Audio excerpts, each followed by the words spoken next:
подновяването на играта, греда на Родриго и моментално след това пети гол за Барселона или цялостното представяне на футболисти като Чоумени и Лукас Васкес. Огромен е контраста в емоциите на почитателите на двата отбора и така е нормално, защото техният отбор спечели Класико с 5-2.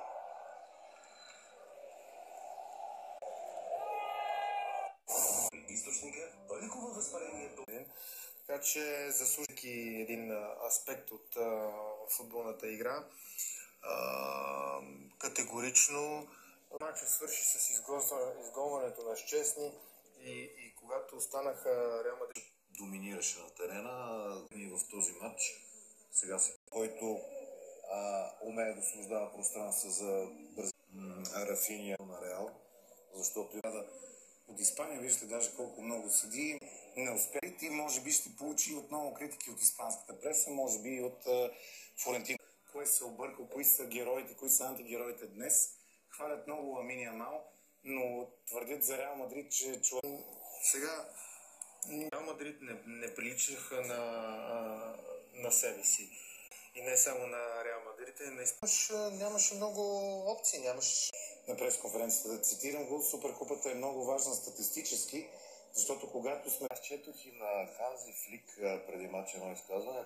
Той сподели, че евентуално повече вяра в оставащите матчи от първенството. Като се има предвид, че изостават с 5 точки Барселона от Реал, вече има нов водач в Ла Лига в лицето на Атлетико Мадрид. Реал също вече не е водач, на второ място е. Със сигурност, особено когато този матч, този финал е в началото на календарната година, със сигурност ще донесе всички... Нищо чудно и Анчелоти да вярва, но Барселона тръгват по един много добър начин, така както тръгнаха в Ла Лига. 21 разговедаше на детето да ги стигнат. Тогава като нов, все още от първите му месеци в клуба, спечели шампион. Може ли именно това да бъде... Те работят, за да го постигнат именно в детско-юношеската си школа. Там е заложено началото. Съвсем различна стратегията на Реал.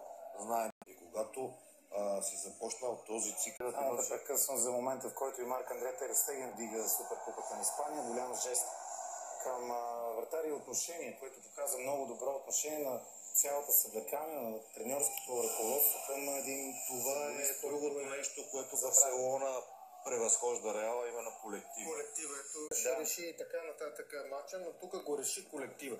Безспорно Реал Мадрид, тук няма какво да говорим, но отборната игра, особено ми направи много силно впечатление, отборната игра в защита на Барселона. Това за мен